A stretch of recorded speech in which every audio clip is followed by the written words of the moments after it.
kabarnya? Ya, kita sudah live nih. Ya, oke, kita mulai. Selamat sore sahabat Mongabai semua. Selamat datang kembali lagi di Bincang Alam Mongabai Indonesia di hari Minggu yang cerah ini. Karena di Jakarta pada saat ini kita sangat cerah, cenderung panas ya teman-teman. Semoga semua sahabat Mongabai yang sudah bergabung atau akan bergabung bersama saya dan Mbak Anggi sore ini dalam kondisi sehat semua dan kondisi sudah semangat lah semua untuk ikut berdiskusi santai pada sore hari ini. Oke, sahabat Mongabai semua, kembali lagi bersama saya Akita. Kali ini kita akan ngobrolin mengenai krisis iklim dan komitmen iklim di Indonesia. Jadi temanya mungkin agak-agak berbeda atau berbeda banget sih sebetulnya dengan tema minggu lalu di mana kita ngomongin mengenai penemuan kecoa laut raksasa yang ditemukan di Selat Sunda bersama Bu Koni dari LIPI. Kali ini kita akan ngobrolin mengenai krisis iklim dan komitmen iklim di Indonesia bareng Mbak Anggi dari Yayasan Madani Berkelanjutan.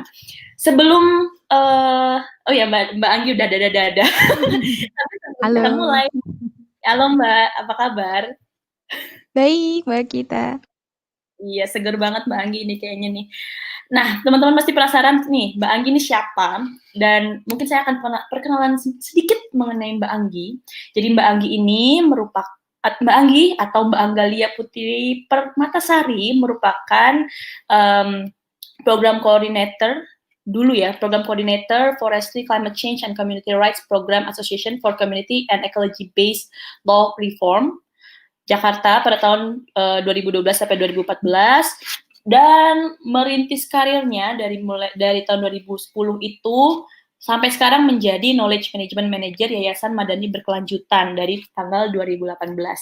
Mbak Anggi sendiri merupakan lulusan Unpad untuk jurusan Political Science dan International Relations dan juga menempuh studinya di Universitas Indonesia untuk jurusan program Terrorism and International Security. Nah, Mbak Anggi ini, hari ini kita akan ngobrolin mengenai krisis iklim. Tapi saya mau lihat nih, teman-teman Mongabai sudah pada ngumpul belum ya? Oke, kita sambil tunggu. Jangan lupa untuk semua sahabat Mongabai untuk follow Instagram @mongabai.id dan juga follow juga Twitter @mongabai.id dan like Facebook page Mongabai Indonesia dan juga jangan lupa subscribe ke YouTube-nya Mongabai Indonesia. Jadi diskusi kita Bincang Alam pada sore ini akan live streaming di YouTube, Facebook dan di Twitter. Teman-teman dipersilahkan banget untuk absen dari kota mana kalian semua berasal dan juga jangan lupa tuliskan pertanyaan-pertanyaan yang seru-seru biar kita bisa diskusiin, bisa dibantu jawab juga sama Mbak Anggi mengenai krisis iklim sendiri. Oke, saya nggak mau lama-lama, mungkin teman-teman udah bosan ngeliat saya tiap minggu, tapi pasti nggak akan bosan bertemu sama narasumber-narasumber kita setiap minggu yang selalu berganti-ganti dan selalu keren-keren. Jadi kita mulai aja. Halo Mbak Anggi, sudah bergabung kan? Ya. Mbak Anggi? Mungkin masih di mute? Halo Mbak Anggi. Ya. Halo semuanya, Mbak. Oke. Sorry tadi agak-agak breaking up. Oke, no problem. Iya, kedengeran ya suaranya ya? Keren banget, bersih banget, gambarnya juga bagus, cerah banget. Halo? Ya.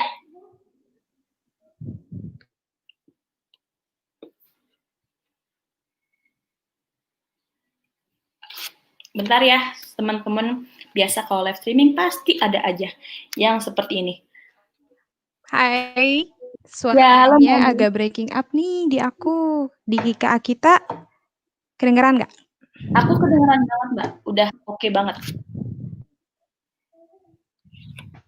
Tes. Halo, Mbak. Mbak Anggi denger aku nggak? Halo, Mbak.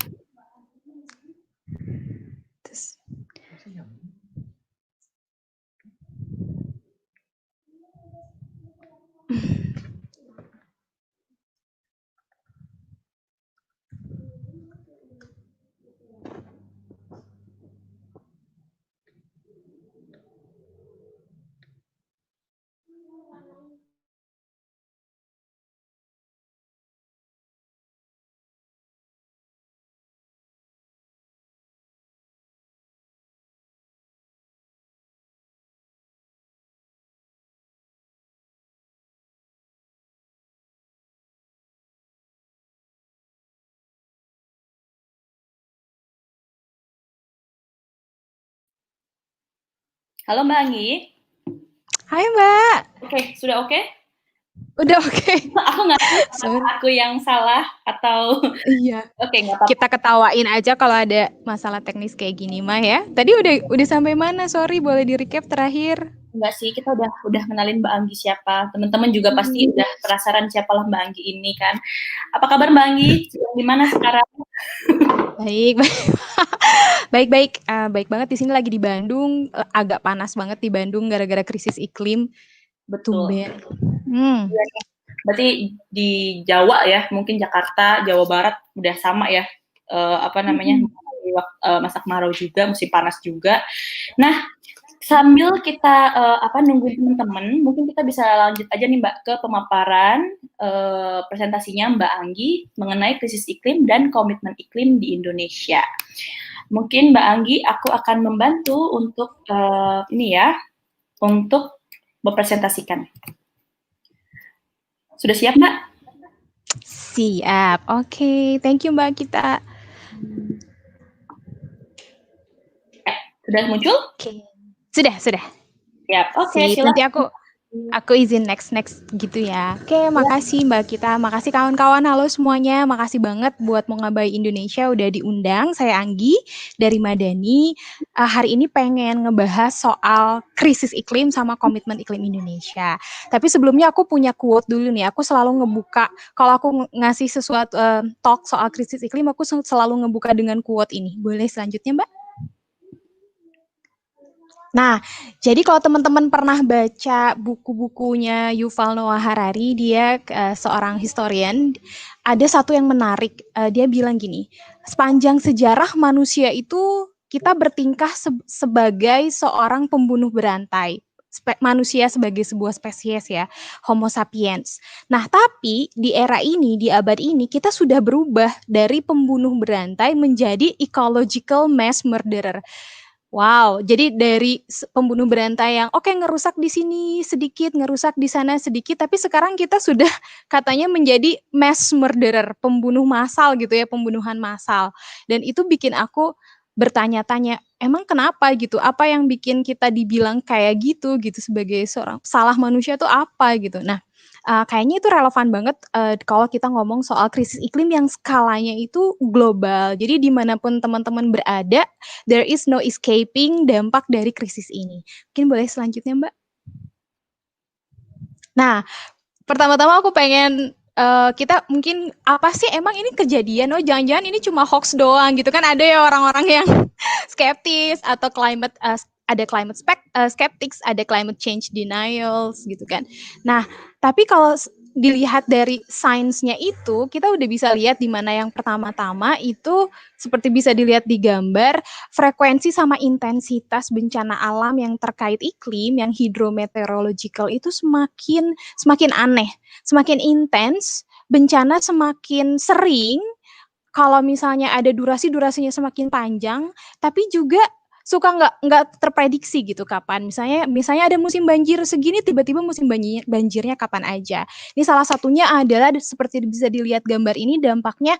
Jadi badai, banjir, dan kayak topan itu dia datang semakin frequent ya, semakin sering dan semakin menghancurkan. Ini salah satu tanda. Kalau selanjutnya. Tapi nggak cuma itu teman-teman, di sisi lain berbagai belahan dunia itu mengalami kekeringan panjang. Termasuk mungkin di Indonesia juga yang tadinya hijau, banyak hujan, tiba-tiba mulai kekeringan, dan yang tadinya emang kekeringan itu makin parah. Misalnya teman-teman kita di NTT, di Kupang yang memang air bersihnya belum terpenuhi itu semakin merasakan dampak yang tidak tertahankan gitu, krisis air. Dan kalau kekeringan panjang apa dampaknya? Tentu saja dampaknya bisa ke suplai pangan kita. Kita kan makan masih dari lahan gitu ya. Kita belum ada yang terlepas dari lahan. Nah, ini salah satu sign-nya. Boleh selanjutnya? Satu lagi nih teman-teman, kalau teman-teman rumahnya kebetulan mungkin ada di dekat pantai, kita bisa lihat bahwa dari tahun ke tahun itu kenaikan muka air laut sangat cepat gitu ya, sangat drastis dan bahkan beberapa yang teman-teman punya properti ada mungkin yang udah abrasi atau mungkin teman-teman pernah ke daerah destinasi, kok tadinya di sini ada pantai tiba-tiba nggak ada pantai lagi ya, pantainya kemana gitu. Atau kok ini mangrove-nya udah pada apa kacau gitu, udah ditebang dan sebagainya. Kok tadinya ada tempat di sini udah hilang. Jadi rising sea levels itu sangat mengancam kota-kota yang low laying termasuk Jakarta. Jadi kalau pernah baca teman-teman di New York Times, ada para ahli bilang bahwa Jakarta itu 10 tahun lagi akan berada di bawah permukaan laut loh. Maksudnya bukan tenggelam semua, tapi dia harus ada effort dari kita buat mompa air keluar pakai pompa yang sangat mahal karena dia tanahnya turun dengan sangat cepat dan juga air lautnya turun dengan sangat cepat. Itu salah satu sign-nya juga teman-teman. Boleh lanjut lagi mungkin? Nah, ini buat teman-teman yang suka banget traveling, buat teman-teman yang suka snorkeling, kayaknya Mbak kita salah satu yang suka nggak ya? Ini kayaknya traveler banget nih. Kita pernah ngelihat nggak sih kalau banyak kayaknya hampir sepertiga koral di dunia itu udah dying ya, udah sekarat gitu. Tandanya apa? Tandanya mereka bleaching jadi putih. Dan kalau koral ini mati, maka laut akan menjadi dead zone karena nggak ada Nemo lagi, nggak ada Dory lagi, nggak ada ikan besar lagi. Dan ini pasti bikin sedih banget gitu buat teman-teman yang sangat suka laut gitu. Next.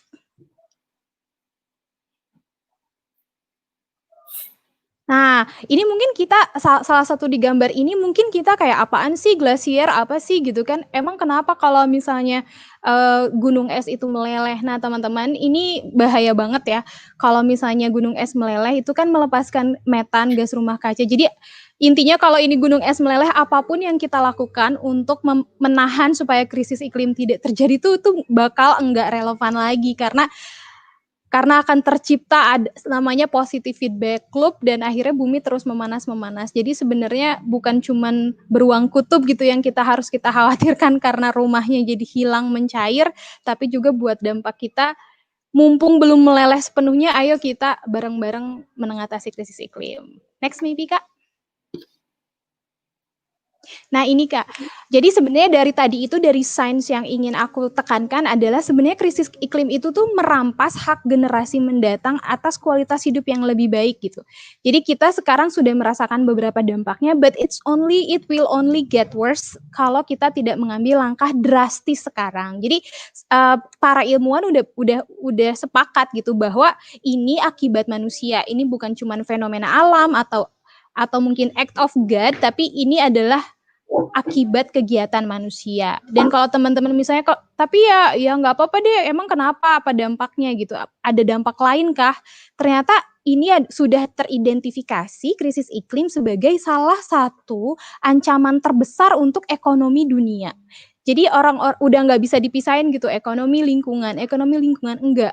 Ekonomi kita itu nested di lingkungan. Dan waktu itu ada Global Risk Report, kegagalan mengatasi krisis iklim itu adalah top risk yang diidentifikasi oleh World Economic Forum. Nah ini kan makanya urgent banget gitu message-nya. Yuk kita dari sekarang. Nah terus udah gitu dampak sosialnya ada nggak sih gitu? Ternyata memang dari selama ini kan kita banyak pengungsi atau misalnya migran ya, meskipun mereka belum dikasih status refugees mungkin sama PBB, tapi mereka terpaksa terusir dari kampung halamannya gitu karena perang, karena kelaparan. Nah, tapi PBB sudah memperkirakan akan ada migrasi besar-besaran karena dampak dari krisis iklim. Itu kayak sampai 1 miliar migran itu diperkirakan akan terjadi gitu migrasi. Next mungkin Kak. Nah, kalau gitu terus apa sih gitu, kenapa bisa ada krisis iklim, emang manusia salah apa gitu kan ya. Nah kalau menurut Environmental Protection Agency ini tahun 2014 ya, gas rumah kaca. Jadi intinya yang pertama adalah kita pakai terlalu banyak bahan bakar fosil buat hidup kita. Apa sih bahan bakar fosil ya? Kalau kita naik mobil, kalau kita naik pesawat, kalau kita pakai listrik dari batu bara, listrik kita, pesawat kita dari pakai bensin, pakai aftur misalnya, dan itu melepaskan emisi gas rumah kaca yang besar-besaran. Belum juga industri-industri yang kayak yang heavy tinggi karbon gitu kan. Nah, itu sebenarnya yang paling mempolusi. Tapi karena kita orang Indonesia, ada satu konteks lain juga yang yang menjadi dalam tanda kutip itu tersangka ya, yaitu alih fungsi hutan dan lahan atau sektor kehutanan. Jadi kalau misalnya secara global yang jadi masalah adalah pembakaran bahan bakar fosil di Indonesia, justru emisi terbesar itu dari sektor hutan dan lahan. Boleh selanjutnya mungkin? Tapi aku juga pengen ngobrolin ini nih teman-teman. Jadi dalam dalam keseluruhan, secara keseluruhan itu ada sebuah ketimpangan yang luar biasa. Jadi ini bukan cuman kita pakai sumber daya, tapi ini adalah soal kerakusan, dan kerakusannya kerakusan beberapa gelintir orang dibandingkan yang lain. So ada aspek atau dimensi inequality yang sangat kental dalam krisis iklim. Misalnya dari studi Oxfam dia bilang kayak 10% orang terkaya di dunia itu menyebabkan lebih dari setengah emisi loh, karena gaya hidup kita yang sangat kayak jejak karbonnya sangat tinggi. Sedangkan yang miskin-miskin itu paling cepat terdampak. Jadi kayak wow gitu, kita yang mempolusi tapi orang-orang yang rentan, kelompok miskin, lansia, anak-anak, justru mereka yang akan pertama-tama mendapat akibatnya, dan ini sedih banget. Mungkin kalau misalnya sebagai konteks, ada studi juga yang menyebutkan bahwa, hey kalau kita pengen, if we want more and more and more, we want to consume more and more, dan kita pengen, aku kan pengen kayak orang Eropa gitu kan, gaya hidupnya gitu kan, lifestyle-nya sejahtera. Nah, ada studi bahwa kalau semua orang di dunia lifestyle-nya itu seperti orang Eropa, kita butuh 3 kali bumi. Jadi sumber kita butuh nggak cuma 2,5, tapi 3 kali bumi resources-nya. Jadi sangat-sangat tidak mungkin. So kita perlu, we have to find another way untuk berkembang gitu. Boleh selanjutnya? Nah, buat yang penasaran, sebenarnya Indonesia itu emisi itu ya lepasnya itu ya gas rumah kaca ke atmosfer yang bikin bumi kita panas dan iklim kita berubah. Apa sih gitu? Apa sih tersangkanya? Nah, kalau dari bisa teman-teman lihat jendolan mana sih yang paling besar? Jendolan yang paling besar itu ini per tahun ya.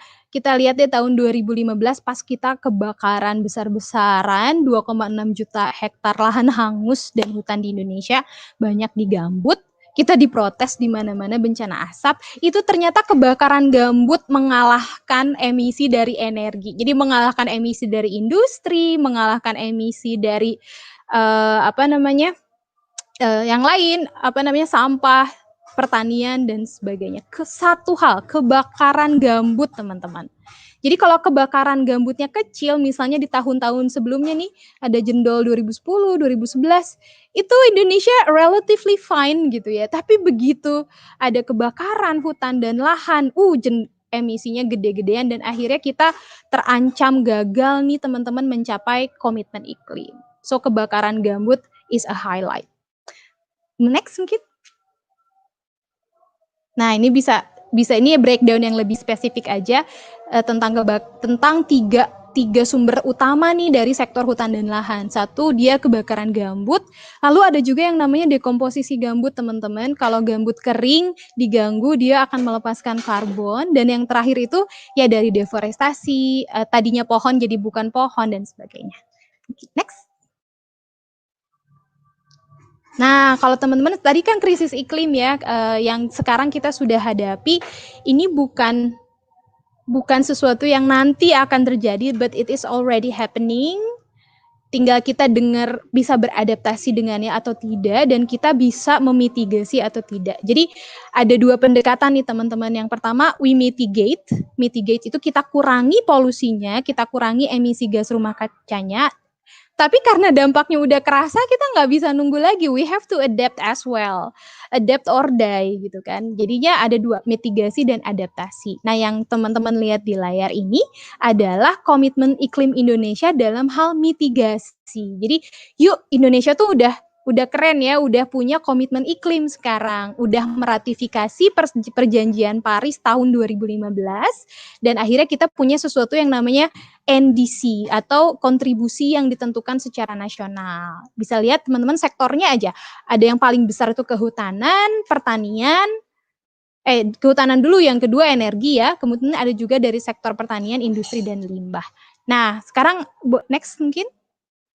Ini yang nanti teman-teman bisa lihat sendiri apa aja sih aksi-aksi yang direncanakan sama pemerintah gitu. Tapi ini bukan kerjaan pemerintah aja. Jadi untuk mengatasi krisis iklim, bisnis harus berubah, konsumen harus berubah, pemerintah pemerintah yang leading gitu. Karena pemerintahlah yang bikin komitmen bikin yang membuat komitmen dan harus mencapainya. Next. Kayaknya bentar lagi ini deh. Nah, sekarang karena aku orang kehutanan ya di Madani. Jadi ada 4 nih teman-teman, janji iklim pemerintah Indonesia. Kalau teman-teman pernah dengar istilah deforestasi, jadi hutan alam kita hilang gitu ya, gundul, itu harus dikurangi. Nah, yang kedua, kalau kita selama ini ngambil kayu di hutan alam, misalnya kita tebang buat jadi rumah, buat jadi kayu, buat diekspor, itu harus lestari. Jadi nggak bisa seenaknya nebang lagi. Nah, yang ketiga, Indonesia tuh punya banget lahan yang kritis, lahan yang terdegradasi. Nah, itu harus direhabilitasi. Nah, yang terakhir, gambut kita itu hampir 100% dalam keadaan rusak. Ini harus direstorasi supaya nggak kebakaran terus. Jadi itu sih, 4 itu janji iklim Indonesia untuk dunia dan untuk masyarakat Indonesia sendiri. Terakhir kayaknya Kak ya. Nah, ini yang terakhir. Jadi sebenarnya kita sebagai masyarakat sipil sangat mendukung komitmen iklim Indonesia karena ini kita percaya bahwa ini inline banget dengan cita-cita negara kita untuk memenuhi hak atas lingkungan hidup yang sehat buat warganya. Jangan salah teman-teman, hak untuk lingkungan hidup yang sehat itu ada di konstitusi, ada di undang-undang HAM ya. Jadinya bisa dituntut nih karena pemerintah punya kewajiban untuk memenuhi hak tersebut. Nah, kita berharap someday atau mungkin not in too far, nggak di masa depan yang sangat-sangat jauh gitu ya, kita berharapnya Indonesia mau meningkatkan ambisi iklimnya. Baik dalam hal implementasi, dikerjain yuk bener-bener supaya tercapai, maupun dalam hal, yuk naikin lagi dong ambisi pengurangan emisinya gitu, nggak cuma sekarang yang 29% 41. Nah, kita melihat ada beberapa peluang. Yang pertama, Indonesia kan udah punya kebijakan bagus banget, yaitu menghentikan izin baru di hutan alam, primer dan lahan gambut. Nah, sekarang udah 66 juta hektar nih yang dilindungi. Tapi ternyata masih ada banyak, bahkan sekitar 9,5 juta hektar yang belum terlindungi. Jadi kalau misalnya hutan itu dikasih izin baru skala besar yang akhirnya deforestasi, gagal deh tercapai komitmen iklim. Nah, yang kedua, kita juga udah punya keadaan di mana ada hutan alam yang dengan jumlah signifikan sudah terlanjur berada di dalam konsesi. Jadi kayak perlu inovasi apa ya? Apakah insentif? Apakah jenis bisnis lain, bisnis lingkungan untuk mereka supaya bisa melindungi hutan alamnya. Nah, yang terakhir, 2 terakhir, teman-teman kalau pernah dengar perhutanan sosial, kasih dong kelola hutan itu untuk masyarakat, sekaligus untuk memenuhi hak masyarakat yang tinggal di sekitar hutan, supaya mereka bisa menjaga lebih baik. Yang terakhir, restorasi gambut Indonesia. Gambut kita tuh hampir 100% rusak. Yuk kita percepat restorasi gambut gitu. Jadi itu 4 hal yang menurut Madani penting banget untuk meningkatkan ambisi iklim Indonesia. Nah, Madani juga punya nih teman-teman, sekalian promote ya. Kita punya inisiatif 1000 gagasan ekonomi tanpa merusak lingkungan. Jadi 1000 gagasan membangun Indonesia tanpa merusak lingkungan. Nah, teman-teman, kita lagi ngumpulin berbagai pemikiran dari teman-teman semua. Langsung cek aja mungkinnya nanti di www.madaniberkelanjutan.id. Kayak sepertinya dari aku segitu dulu Kak kita.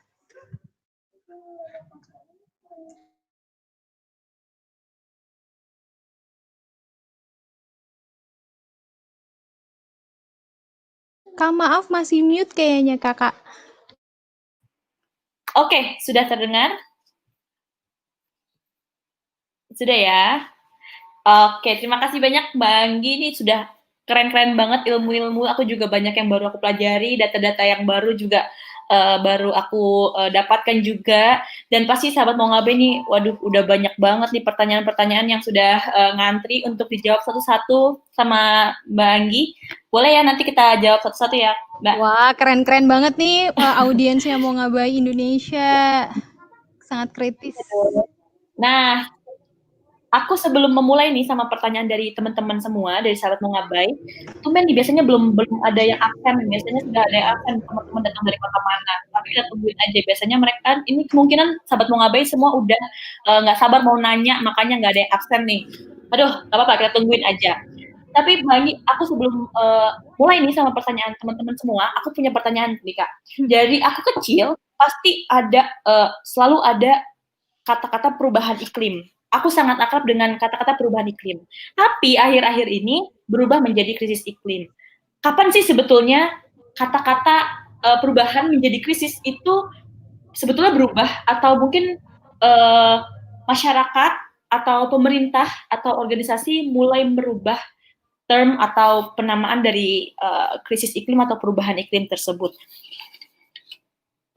Wah, bagus banget nih pertanyaan kita. So you're very observant ya. Nah, sebenarnya krisis banget tuh. Iya, sebenarnya yang justru yang menarik itu istilah yang dipakai PBB sekarang. Tapi PBB-nya yang United Nations Environment Program yang UNEP ya Kak, itu adalah climate emergency atau darurat iklim. Darurat. Jadi dia sebenarnya udah lebih dari krisis. Kalau krisis kan kita ingin melukiskan bahwa ini ada satu titik nih, kalau misalnya udah melewati titik ini, there is the point of no return gitu. Kayak aduh ini udah nggak bisa balik lagi. Jadi kita bilang krisis. Nah, tapi krisis itu juga bisa berarti peluang bumi ini untuk mengubah segala sesuatunya. Nah, tapi secara formal kalau kita lihat konvensi PBB untuk perubahan iklim itu mereka masih pakai climate change sebenarnya. Tapi sense of urgency-nya udah ditangkap sama berbagai pemimpin dunia, bahkan sudah ada climate champions yang akhirnya bilang ini udah bukan perubahan iklim. Kalau perubahan iklim itu memang terjadi secara alami tapi pelan-pelan. Dan nggak ada campur tangan kita juga.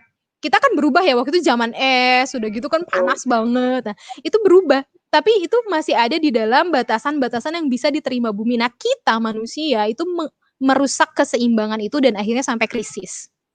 Jadi some people call it climate emergency, tapi ada juga yang bilang climate crisis untuk menekankan urgensi. Nah, sayangnya memang pihak-pihak yang memang berwenang itu masih menyebutnya perubahan iklim. Gitu. Oke, jadi itu masalah penamaan ya. Tapi pastinya perubahan sama krisis bahkan darurat itu beda banget ya. Apa namanya penangkapan atau cara kita menangkap atau bahkan merespon dari kata yang berusaha disampaikan mungkin. Itu sih aku pernah banget Kak. Tapi coba aku just one more thing. Jadi darurat itu mengimplikasikan ada hal-hal yang sebelumnya tidak boleh dilakukan atau tidak seharusnya dilakukan tapi sekarang boleh. Misalnya darurat sipil, darurat atau misalnya perang. Jadi kalau kita berhasil bikin climate change jadi climate emergency, ini bisa menjustifikasi langkah-langkah extraordinary. Saya sekarang sangat mengutamakan pertumbuhan ekonomi dalam hal GDP misalnya kan, atau kita indikator-indikator kesejahteraan kita tuh sekarang banyak bertumpu pada uang misalnya. Nah, tapi kalau misalnya climate emergency, kita udah nggak lagi nyari uang, kita nyari survival gitu. So ini semantik tapi ini sangat politis gitu kan. Betul. Oke, semoga ini bisa menjadi jawaban awal untuk diskusi kita selanjutnya supaya teman-teman juga semakin bisa bertanya-tanya hal lain lah mengenai krisis iklim bahkan darurat iklim nantinya. Nah, pertanyaan pertama nih Kak, ada dari Twitter dari Mbak Regiana Putri di Blora, Jawa Tengah. Pertanyaannya, apakah ada jalan tengah di mana ekonomi dunia tetap jalan, aktivitas tetap berlangsung, di saat yang sama climate change tidak makin parah? Kalau bisa sih turun. Gimana Mbak Anggi kira-kira? Nah, ini menarik, jalan tengah. Nah, jalan tengahnya ini berbagai orang itu melihat jalan tengah sebagai optimalisasi. Jadi kalau misalnya ada teori sumber daya, yang pertama, yuk hajar habis-habisan keruk, yang di ekstrim kanan lagi, yuk kita konservasi habis-habisan, jangan dipakai. Nah, jalan tengah itu biasanya optimalisasi.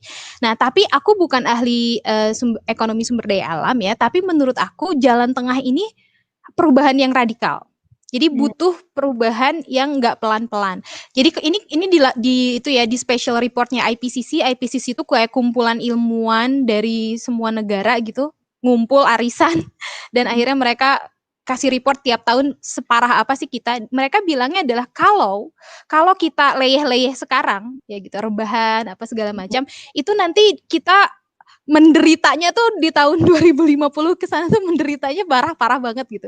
Tapi kalau kita mengambil langkah-langkah yang kesannya ekstrim gitu ya sekarang, misalnya yuk kita semua public transport, oh pasti ada industri yang rubuh nih, misalnya industri mobil berbahan bakar fosil tuh harus runtuh gitu. Nah, kalau kita mengambil langkah yang sedikit drastis sekarang, nah kita akan lebih enak menahan kenaikan bumi sekarang. Jadi kalau misalnya jalan tengah itu yang dibilang jalan tengah yang soft, menurut aku it will not work. Tapi ini benar-benar memerlukan dalam tanda kutip pengorbanan ya, pengorbanan. Nah tapi kemudian cara kita memandang bisnis atau ekonomi sendiri juga bisa berubah. Misalnya gini, kata salah satu ekonom Indonesia, bisnis jasa lingkungan itu adalah bisnis masa depan. Jadi itu kayak jasa lingkungan itu misalnya bisnis yang menjaga air tetap bersih, bisnis yang menjaga pohon supaya untuk menghasilkan udara yang bersih.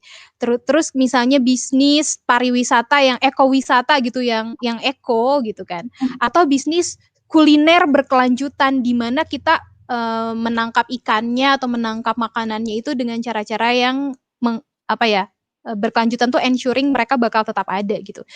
Nah itu bisa. Jadi menurut aku tergantung definisi jalan tengah, tapi ada jalan ke sana dan pathways jalannya itu sudah diidentifikasi oleh para saintis itu. Namanya kayak ada special report 1.5, jadi kayak laporan khusus PBB, jalan-jalan apa sih yang bisa diambil supaya kita selamat gitu kan. Dan itu beberapa tuh simple. Yang paling simple adalah apa coba? Keep forest standing. Jadi kayak kalau kita nggak gitu ya. Jadi kalau kita misalnya itu yang paling simple. Misalkan ada yang ribet banget, ayo kita temukan teknologi yang bisa menyerap emisi dari atmosfer gitu. Lalala lili yang belum tentu bisa. Tapi ada teknologi sederhana yang udah jutaan tahun terbukti bisa menyeimbangkan iklim, itu adalah keep forest standing, guys. Jadi udah kita cari cara supaya bisa membangun tanpa merusak hutan kayak gitu.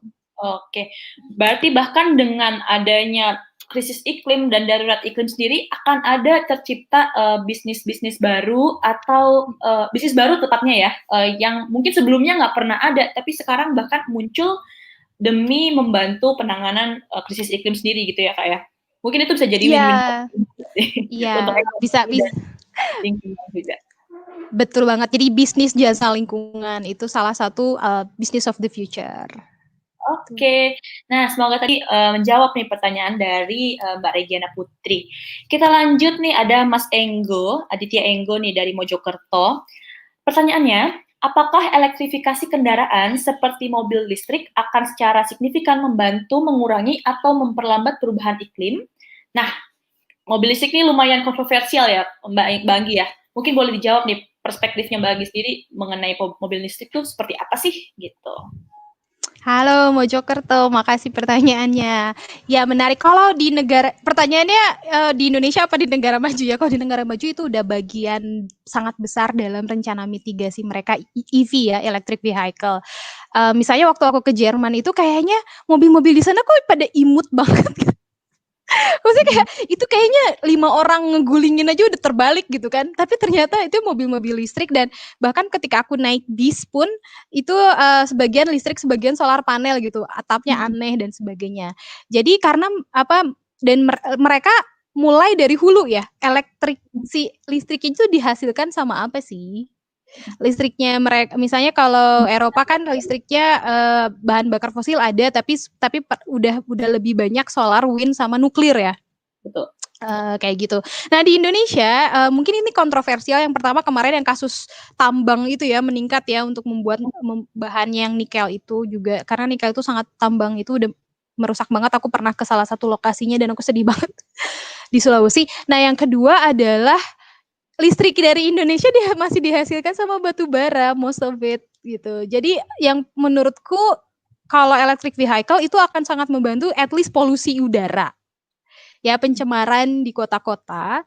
Namun apakah itu akan mengurangi emisi polusi karbon secara signifikan? Itu tergantung kita masih menghasilkan listrik dari apa. Kita harus transisi cepat listrik kotor dari energi kotor ke energi bersih dulu gitu. Misalnya tenaga matahari, tenaga angin gitu. Barulah kita bicara electric vehicle. Tapi kalau untuk mengurangi polusi udara aku setuju.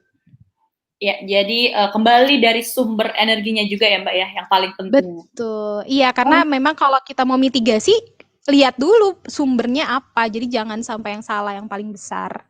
Betul. Karena sama aja kalau listriknya dari batu bara atau maksudnya sumber listriknya dari batu bara atau bahan bakar fosil, ya sama aja nggak ada bedanya gitu ya dengan mobil yang sekarang ada, mobil konvensional pakai bensin gitu ya Mbak. Iya, aku pengen banget punya mobil listrik cuman ya gitu, masalah di Indonesia adalah justru ketika negara-negara lain phasing out batu bara, rencana Indonesia adalah justru meningkatkan kapasitas pembangkit listrik batu bara. Jadi kayak kita tuh kayak lo semua negara lain ke kanan kok kita jadi ke kiri. karena alasan ekonomi tentunya, karena itu kan cash crop kita yang sangat besar gitu dan lain-lain. Baiklah, kita sudah satu pertanyaan terjawab lagi. Kita lanjut nih dari World Talk debat sejarah dunia. Pertanyaannya, dalam sejarah planet bumi, inikah pertama kali ada climate change atau di masa lalu pernah terjadi seperti ini? Karena apa sebabnya? Silakan Mbak dijawab pertanyaannya. Wah, ini menarik banget namanya ya, World Talks. Aku sebagai anak HI tergelitik. Nah, kayak seperti tadi kita sempat ngobrolin juga, jadi sebenarnya kalau yang namanya perubahan iklim itu terjadi secara alami gitu kan. Jadi makanya ada yang climate skeptics. Ini mah bukan sesuatu yang baru, orang selalu terjadi kan. Bumi pernah mengalami zaman Ice Age gitu kan. Ada berapa kali ya? Zaman Ice Age aku kurang hafal, mungkin 2 kali. Terus sebelumnya juga waktu pertama kali terbentuk di bumi kan panas banget gitu kan. Memang kenapa sebabnya apa? Itu bumi itu punya yang namanya siklus karbon kan. Jadi kayak apa namanya? Siklus karbon itu ada yang di dalam tanah misalnya kan, ada yang di dalam pepohonan. Ketika dia mati, karbonnya lepas ke udara, ke atmosfer kan, dari atmosfer diserap lagi sama si pohon misalnya, atau diserap sama rumput laut, apa yang ada di laut gitu kan. Ada juga karbon-karbon yang terperangkap dalam gunung es tadi, glaciers, akhirnya dia tahan di situ. Jadi sebenarnya secara alami ada siklus karbon. Sapi kentut mengeluarkan pas udah aku nggak tahu ya jujur berapa juta tahun dan sebab spesifiknya apa, tapi ketika misalnya siklus karbon itu suhu bumi itu cukup nyaman untuk ditinggali kehidupan gitu, kehidupan itu flourishing gitu kan. Yang sekarang akhirnya ada Homo sapiens, ada manusia dan lain-lain, ada berbagai jenis keanekaragaman hayati.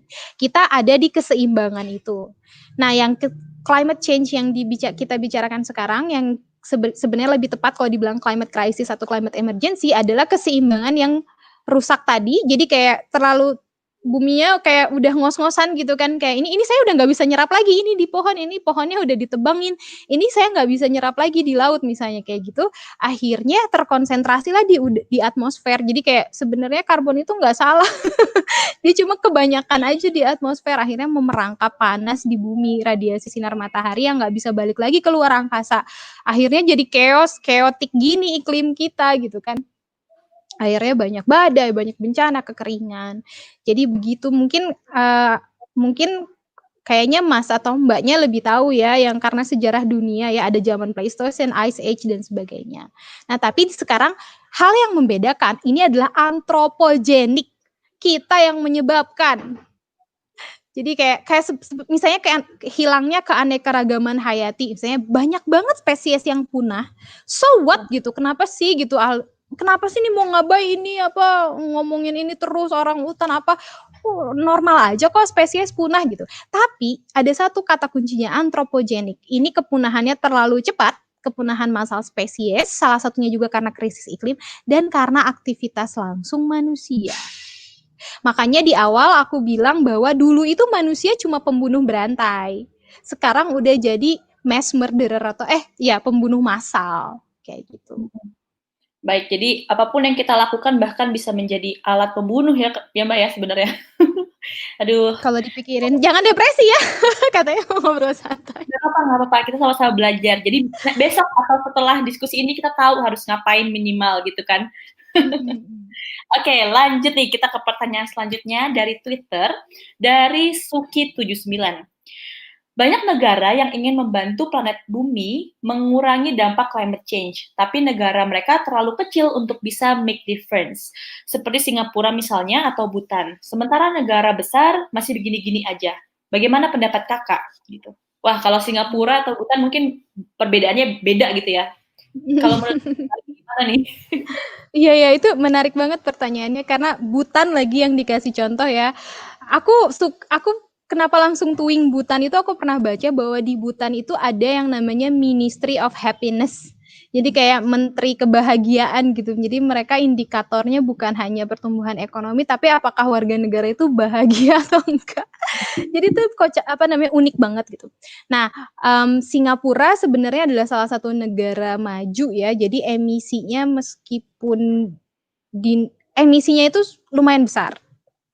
Tapi bukan dari hutan dan lahan, tapi dia lebih dari kayak industri. Dan jangan lupa karena sekarang kita ekonominya sudah sangat terglobalisasi, misalnya satu negara kecil itu dia bisa naruh uangnya misalnya kan atau naruh usahanya itu di mana-mana gitu negara-negara, dan Singapura itu kan pusat finansial dunia gitu. Jadi I think they are not blameless.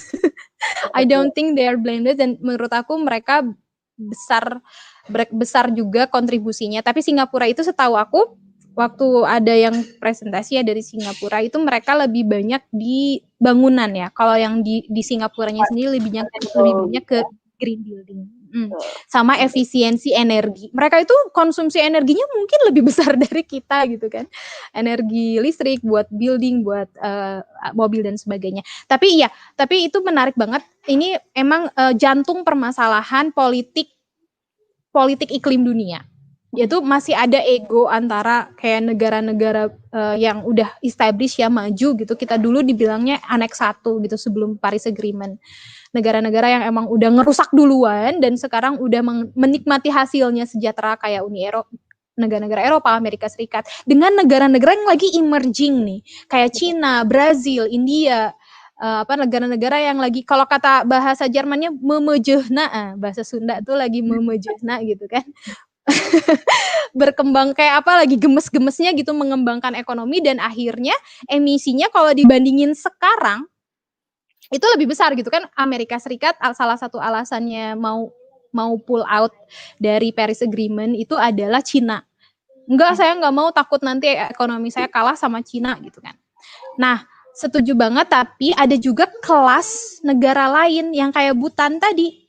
Dia mah kayak Fiji gitu ya, Solomon Island atau Mauritius, dia mah emisinya kecil-kecil aja gitu, bukan tidak terindustrialisasi juga, tapi dia yang paling cepat, yang paling bakal pertama tenggelam. Nah, jadi ada beberapa kelas negara nih. Ada negara yang kita bisa bilang developed world, ada bilang yang sekarang emerging economy gitu ya, kayak G77 dan Cina. Ada negara yang namanya least developed country kayak negara-negara Afrika. Mereka sangat masih dalam tanda kutip masih banyak yang harus dipenuhi gitu hak-haknya, miskin, kurang air gitu ya. Tapi mereka yang pertama kali kena dampaknya, kayak di Kenya aja sekarang udah 50 derajat gitu. Nah, ini yang memang harus didorong ketika berunding di tingkat global. Aku setuju bahwa negara maju itu yang paling bertanggung jawab. Negara maju punya tanggung jawab sejarah, punya kayak historical responsibility. Mereka sejak revolusi industri ngerusak bumi duluan. Dan mereka sudah komit 3 hal. Yang pertama adalah dana. 100 miliar dolar per tahun harus mereka kasih ke PBB, Green Climate Fund. Itu aja nggak setengahnya. Jadi mereka tuh kayak kadang-kadang gemes juga ya. Kenapa kamu tuh kayak NATO gitu, no action talk only gitu kan. Nah, yang kedua adalah transfer teknologi, dan yang ketiga adalah capacity building. Nah, 3 ini tuh sudah menjadi janjinya negara maju, tapi memang susah. Jadi kalau misalnya kita melihat diri kita sebagai negara atau melihatnya politik internasionalnya lah ya, nggak sebagai masyarakat sipil gitu. Aduh, gemes banget gitu, kayak negara maju belum juga memenuhi janjinya, tapi negara berkembang didorong-dorong terus gitu. Jadi satu, memang tetap negara maju harus mengurangi bahan bakar fosilnya secara drastis. Kayak EU misalnya. EU itu kan 45% kalau nggak salah 50% gitu. Rencana target pengurangan emisinya. Amerika Serikat nih yang masih ngeyel. Lagi di under Trump ya. Kan sudah mengumumkan akan menarik diri dari persetujuan Paris. Wow. Protokol Kyoto aja dia cuma tanda tangan, tidak pernah diratifikasi, lalu dia mengumumkan akan menarik diri dari persetujuan Paris, dan dia kalau nggak salah 16% apa 17% ya dari emisi global. Itu sedih banget sih. Itu pendapat aku sih. Jadi pendapat aku yang pertama emang dorong negara-negara maju yang emisinya gede-gede gitu untuk secara drastis mengurangi emisinya, tapi juga negara berkembang Indonesia cari kayak Indonesia, Cina, Brazil, we have to find other ways gitu. Kita nggak bisa ngikut jalur yang pernah ditempuh mereka sebelumnya. Atau kalau kita mau memilih itu, ya. Jadi karena bumi kita nggak ada 3, Mbak, kita kan. Kalau kita mau jadi kayak orang Uni Eropa tok-tok gitu perlu 3 bumi. Betul. Apalagi mungkin Indonesia pun kalau kita misalnya hutan Indonesia hilang, dibabat atau kebakaran hutan, yang kena langsung pasti orang Indonesianya. Ya semoga Indonesia juga bisa paling tidak berpikir untuk yang penting Indonesia jangan sampai hutannya hilang atau jangan sampai kebakaran lagi gitu. Karena kita there's nothing we can do gitu kan kalau ke Amerika atau negara lain. Tapi Indonesia yang paling penting ya. Ya, oke. Kita lanjut ya Kak udah banyak nih pertanyaan lain, tapi kita jawab pelan-pelan aja, nggak apa-apa. Nggak apa-apa kan Kak ya? Asik nih pelan-pelan. Aku suka pelan-pelan. Lanjut nih pertanyaan dari Twitter, dari Spiderbug 167 di Makassar. Pertanyaannya, mengapa perubahan iklim identik dengan kenaikan suhu? Bisa nggak sih di reverse jadi pendinginan global? Adakah penjelasan saintifiknya? Wah, ini out of the box lagi nih. Ngomonginnya kalau pendinginan bukan pemanasan global. Aduh, aku teh orang FISIP ya, bukan orang sains. Tapi bagus sebenarnya. Sebenarnya enggak sih. Sebenarnya maksudnya gini. Pemanasan global itu kenaikan suhu bumi, suhu rata-rata bumi ya kan, bumi ada yang di laut, ada yang di darat gitu kan. Itu secara rata-rata dari long term perspektif itu naik. Kayak kita sekarang udah naik 1,5 gitu ya, dari 1 derajat dari pas preindustrial, dan diperkirakan kalau kita masih nggak berubah nih, masih kayak gini, ngeyel, leyeh-leyeh, itu trajektorinya 3-4 derajat naiknya. Dan itu cuma 3-4 derajat, turunin aja AC-nya gitu kan, kayak tadi Mbak, kita ini udah 24 derajat kok. Tapi bukan seperti itu. Jadi perlu dibedakan antara iklim sama cuaca gitu kan. Kalau iklim itu jangka panjang gitu. Kalau cuaca kan hari ini hujan, besok panas, hari ini hujan gitu kan. Nah, kayak pacar siapa gitu kan mungkin. Nah, tapi jadinya ada masa-masa di mana terjadi pendinginan atau penurunan suhu, tapi tidak dalam jangka panjang, Kak. Jadi kadang-kadang ada yang climate skeptics bilang, katanya global warming is a hoax gitu, this is global cooling. Salah satu kekacauan iklim itu jangka panjang ya, variability-nya jangka panjang dilihat, adalah pendinginan. Di saat-saat mestinya naik, dia suhunya ngedrop gitu. Jadi itu, tapi nggak global dalam artian global sebumi-bumi, sebulat-bulat itu. Kalau dilihat sebulat-bulat itu dalam jangka panjang, trennya naik. Itu sudah tidak ada perdebatan lagi sebenarnya kalau baca special report, atau kalau baca laporannya IPCC ya. Masa kita nggak percaya sih sama ratusan ilmuwan dari berbagai negara? Masa masih mau bilang kalau ini hoax gitu kan? Aduh, baca laporan aja itu angka semua gitu kan. Tapi emang konsensusnya naik. Baik. Oke, tadi semoga menjawab nih pertanyaan yang dari Spiderbug 167 di Twitter. Lanjut nih Kak, kita ke pertanyaan Natasha Alfiona di Facebook. Apa bisa diprediksi kapan ILI jika iklim terus seperti ini kah? Apa ya ILI ya? Aku juga nggak tahu, nggak pernah dengar ILI. Oh, Extinction Level Event. Oke, ini adalah term baru yang sahabat Mongabai sudah Wow. advance daripada kita. Waduh, nggak apa-apa. Mungkin kita bisa skip dulu untuk pertanyaan ini, atau Bang Anggi mau jawab?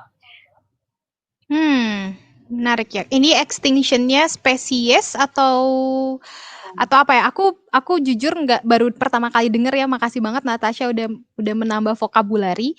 Nah, kalau misalnya extinction-nya itu species extinction, ini laporan terbaru dari IPCC-nya tapi buat keanekaragaman hayati ya. Namanya IPPP something. Itu bilang dalam waktu 1 dekade bahkan beberapa spesies, ada 1 juta spesies bumi yang akan terancam punah dalam beberapa dekade ke depan. Banyak di antaranya itu dalam dekade ini, yaitu dari tahun 2020 sampai 2030. Itu salah satunya karena climate crisis. Misalnya kayak hewan-hewan sama tumbuhan kan sangat sensitif ya sama perubahan suhu gitu. Jadi kalau misalnya di laut setengah derajat aja dia naik, wah udah banyak ikan dan mamalia laut yang punah gitu kan. Itu kalau yang species extinction itu pernah 2015 pernah heboh lah gitu kan. Nah, tapi kalau extinction-nya manusia aku kurang tahu, Kak. Cuma kalau Extinction Rebellion itu sudah mengkampanyekan six masal kelima temat ke-6 kalau saya kan udah kiamat 5 kiamat artian bumi berubah banget gitu kayak dinosaurus punah, meteor dan sebagainya. Gitu Kak. Mungkin aku cuma bisa jawab segitu karena aku nggak paham lagi tentang ini. Oke, mungkin bahkan pemutihan koral itu sebetulnya mungkin bisa dimasukkan sebagai kepunahan ya kayak ketika koral banyak yang mati juga gitu. Tapi kita sebagai yang bukan expert di bidang ini, mungkin suatu saat ada di Mongabai bisa ada yang membantu jawab ya mengenai ini. Jadi PR itu juga nih jadi untuk ya, betul jadi acaranya memprediksi kapan kiamat ya. Oke.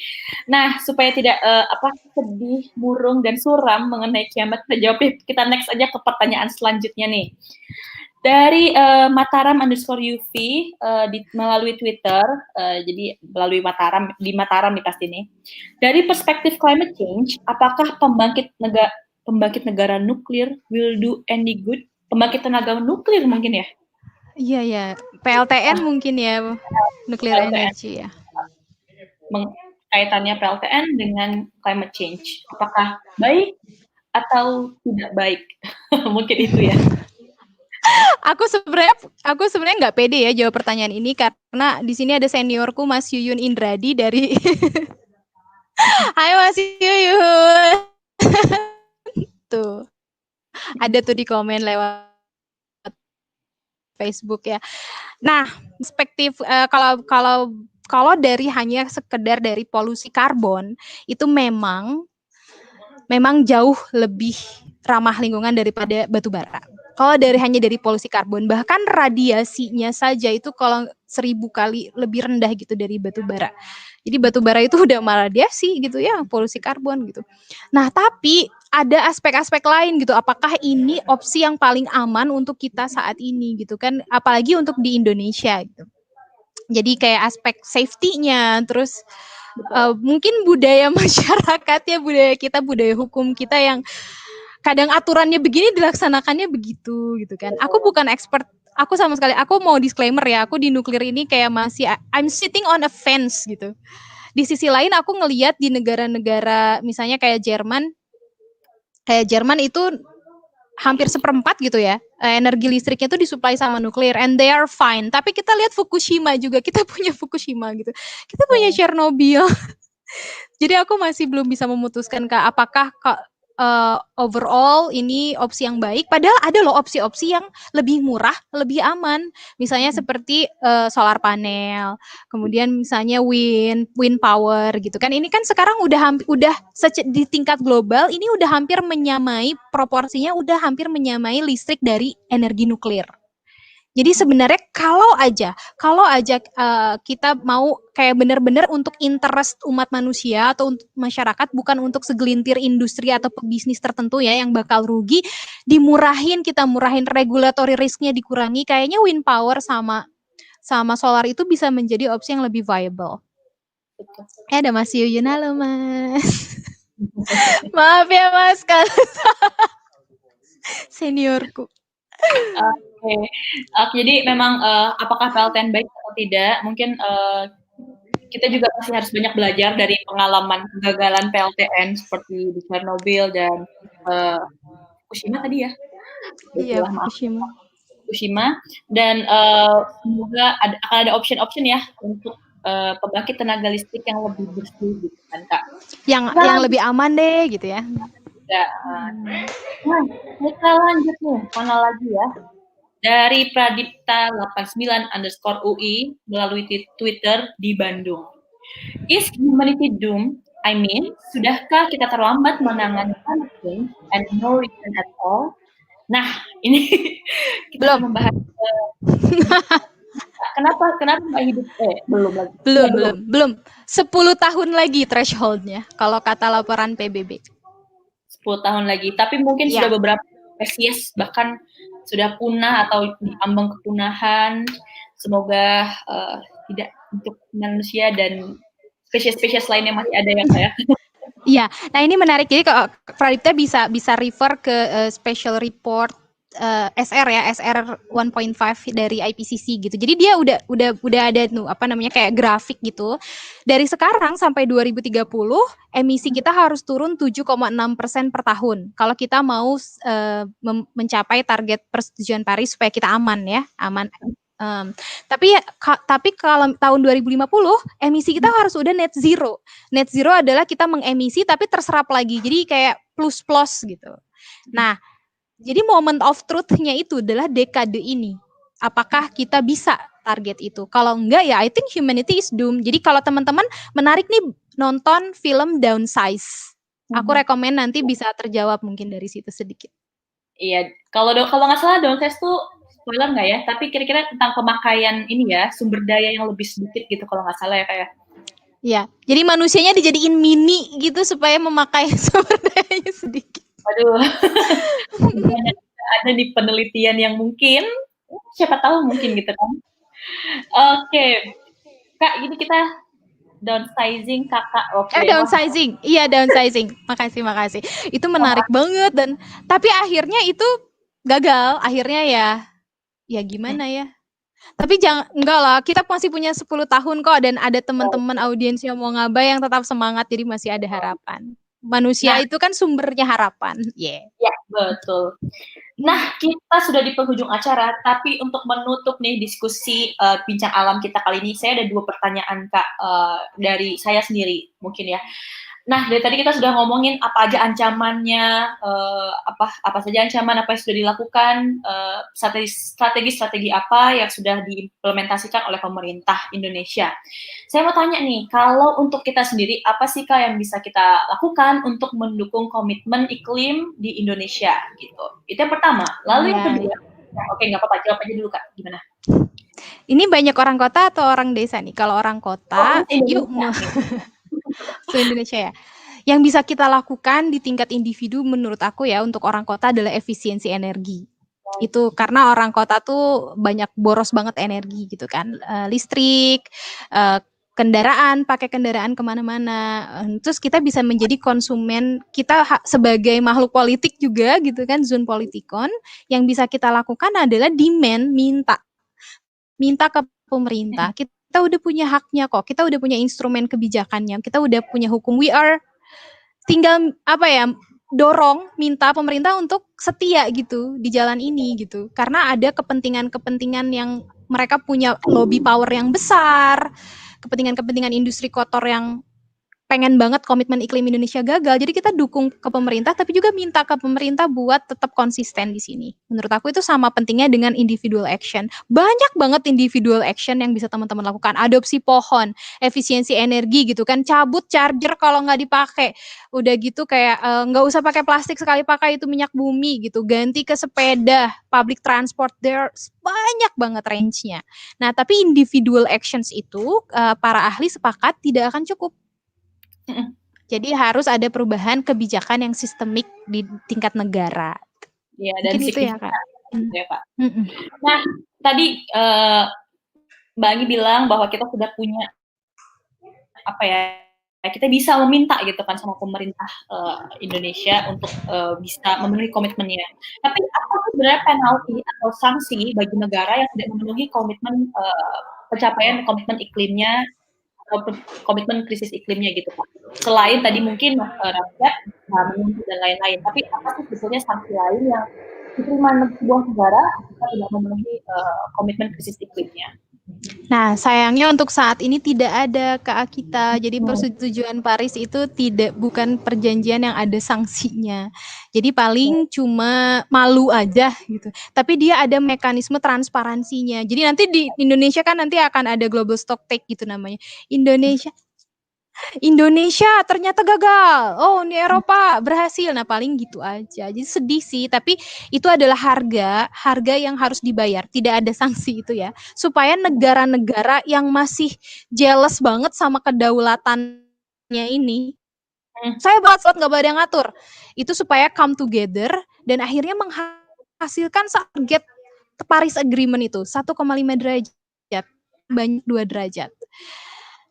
Itu yang kita punya saat ini, tapi mudah-mudahan ke depannya aku nggak tahu sih ke depannya, mudah-mudahan sih ada yang lebih mengikat ya perjanjiannya. Jadi masyarakat Indonesia harus tetap keep on eye atau perhatikan juga di transparansi komitmen krisis iklim di Indonesia juga ya Kak ya. Karena mungkin itu bisa jadi salah satu cara untuk kita mencoba mendorong pemerintah gitu. Sip. Baiklah, udah nggak berasa nih, udah 1 jam, nggak berasa sekali karena kalau sahabat Mongabe udah gabung, kita pertanyaan-pertanyaannya terlalu seru untuk didiskusikan. Baik, Mbak Anggi. Halo? Masih dengar nggak? Iya, Mbak. Halo. Kita dari penghujung acara. Kita dari pengunjung acara, seru banget diskusi kita kali ini mengenai krisis iklim dan komitmen iklim Indonesia. Terima kasih banyak Mbak Anggi dan Yayasan Madani Berkelanjutan yang sudah bergabung dan berbagi ilmu dan pengetahuan dan informasi dan menjawab pertanyaan-pertanyaan sahabat Mongabai semua yang ada di seluruh Indonesia. Terima kasih juga untuk semua sahabat Mongabai yang sudah aktif bergabung setiap minggunya sama saya dan narasumber-narasumbernya super keren yang ada di yang bergabung di Bincang Alam setiap minggu. Nah, Mbak Anggi, kalau ada teman-teman yang pengen nih berkolaborasi sama Yayasan Madani atau mungkin tanya-tanya sama Mbak Anggi, kalau gimana sih mengenai krisis iklim lebih lanjut, kira-kira bisa hubungin ke mana sih, Mbak? Boleh banget. Nah, kebetulan kita lagi bikin ini juga Kak, ada hadiah nih buat teman-teman yang submit esai 1000 gagasan membangun Indonesia tanpa merusak lingkungan. Jadi cek aja langsung ya di www.madaniberkelanjutan.id.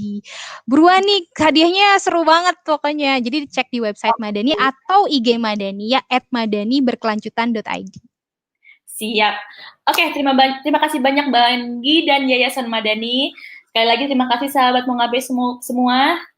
Semoga kita semua diberikan kesehatan dan terutama kesehatan sih untuk terus bisa beraktivitas seperti sedia kala, masih bisa juga berkegiatan di masa pandemi COVID-19 ini dan juga bisa bergabung untuk ngobrol-ngobrol lagi di Bincang Alam minggu depan masih bersama saya Akita dari Mongabe Indonesia. Untuk semua sahabat Mongabe, jangan lupa follow juga IG Mongabai, Instagram Mongabai @mongabai.id, follow juga Twitter @mongabai.id. Jangan lupa juga untuk like Facebook Mongabai Indonesia dan juga subscribe YouTube Mongabai Indonesia dan tonton Bincang Alam setiap minggunya. Baik, selamat sore semua. Terima kasih. Semoga sehat selalu. Terima kasih, Mbak.